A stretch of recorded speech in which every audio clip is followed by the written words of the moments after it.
Not a lot of people realize how rare it is for immigrant stories to see the light of day, let alone get a pilot, let alone get a whole season, let alone get multiple seasons on air or on a streaming platform. Never Have I Ever came out way back at the start of the pandemic in 2020. So like 10 years ago, I know. And it has since become one of the most popular coming-of-age teen shows on Netflix. The show stands out from other Netflix shows because it's an American teen show centered around an Indian girl and her Indian family.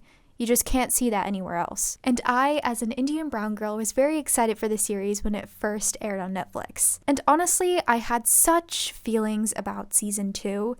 It was just so unhinged. And I was always going to watch season 3 because gotta support the representation of my people. So I did. So this video is going to be my detailed review and takes on Never Have I Ever season 3. By the way, this video will have spoilers if you couldn't already deduce that. Even though I had committed to myself on the idea of watching season 3, I wasn't as excited going into this particular season, and here's a little TLDR on why. Firstly, I thought that by the end of season 2, the love triangle had kind of exhausted itself. I was super ready for Devi to just pick someone and move along with it. I knew that wouldn't happen though, because when she was at the dance with Paxton, Ben was still pining after her. I thought that there would be just more unclear wavering back and forth between the two of them for Devi, and I was especially curious about the third love interest that was going to be introduced this season. I was also low-key scared for the messiness that comes with Devi Vishwakumar because, let's be real, she has this powerful effect of doing the most problematic things but still having us root for her, and we still love her for some reason.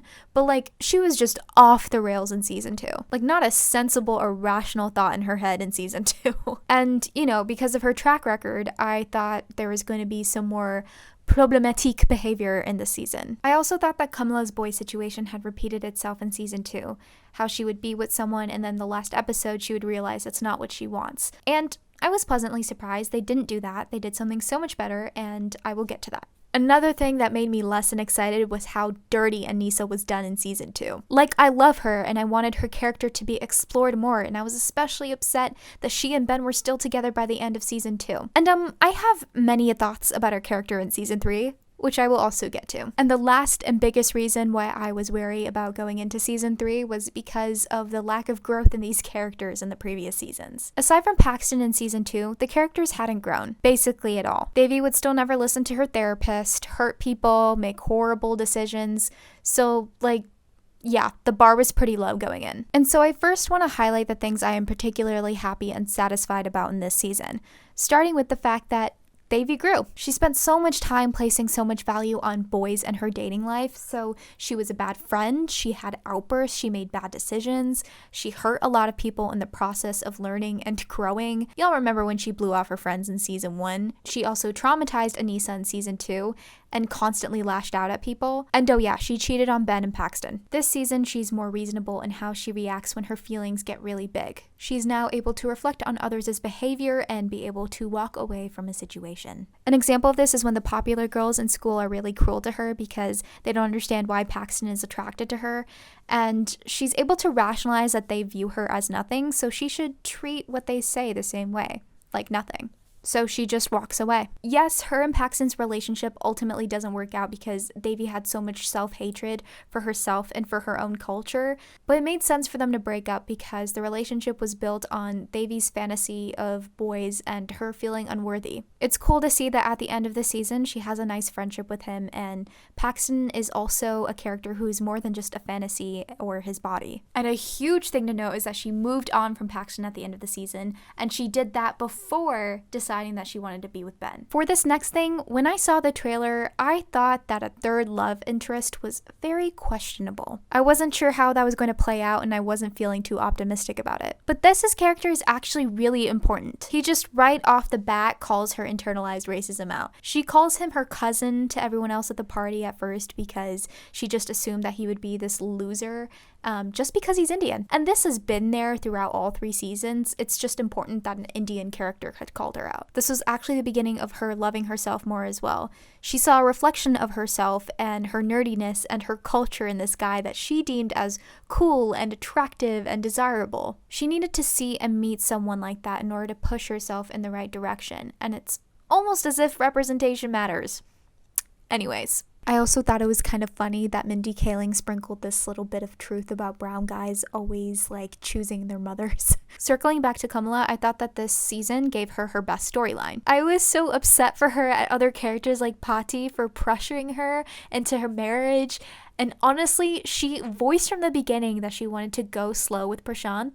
And so the way that he was mad when she dipped because he was going to propose to her is just like, like you guys should have a conversation about wanting to get married before you decide you're gonna fly out your family from India to propose to her.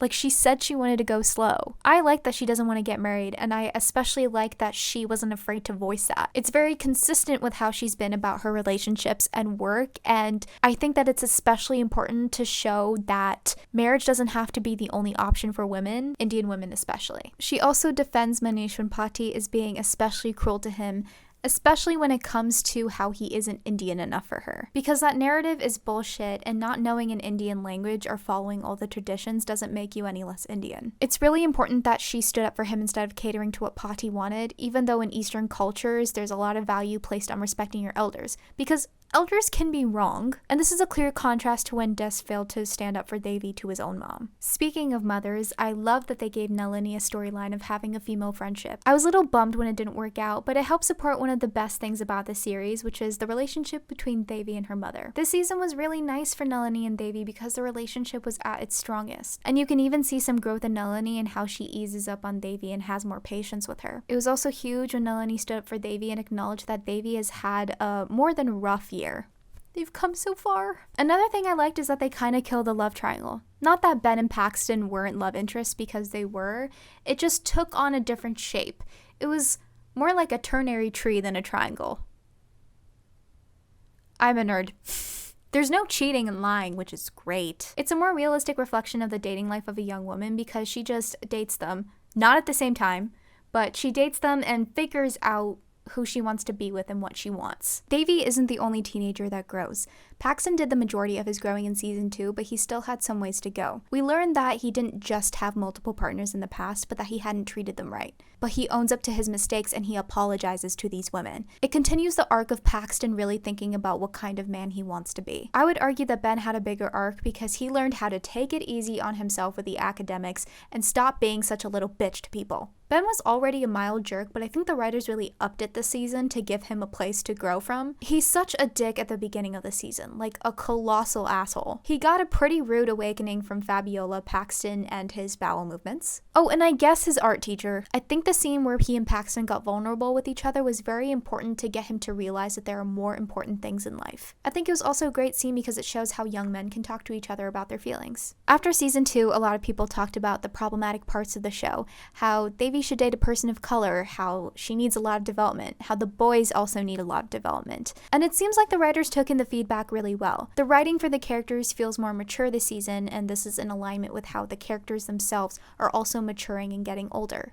Now for the things I didn't quite understand and how I would personally make them better. Firstly, I didn't really understand the subplot of Haley, Paxton's ex, anonymously messaging Devi. Like, no one does that in high school, at least not the area I grew up in. Also, Haley's justification for anonymously messaging instead of going to Devi in person just kind of made no sense to me. When Devi asked, she said she didn't want to relive it. However, she's already texting Devi about it and trying to convince her that this actually happened, so she was going to relive it either way. If I were to have been a story editor, if you will, on this show, here's how I would have made this better. I think I would have had Haley cut right to the chase and go to Devi in person and tell her. And the period in which Devi kept messaging her and keeping that for Paxton, I would have written that as Devi kind of questioning whether to ask Paxton about it and going back and forth between believing Haley and not believing her. It also doesn't make sense to me that Paxton became close with her again because Devi asked him to apologize to her,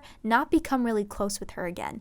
And I know that exes become friends again all the time. I just think that Devi would have been completely within her own right to have been like, hey, I am not entirely comfortable with you being so close to someone that you used to hook up with. Like, there's friends and then there's best friends, and Devi just wanted him to apologize to her. On the other hand, Paxton didn't really care that Ben and Devi were still friends, so at least it's consistent. Another thing I didn't like because it just made no sense to me was the storyline with Ben, his art class, and Margot. The show kind of bit off more than it can chew by introducing yet another new character, and this part of the season was really important for Ben because it's the first elective that he takes that allows him to take a break from academics for the first time since like the womb.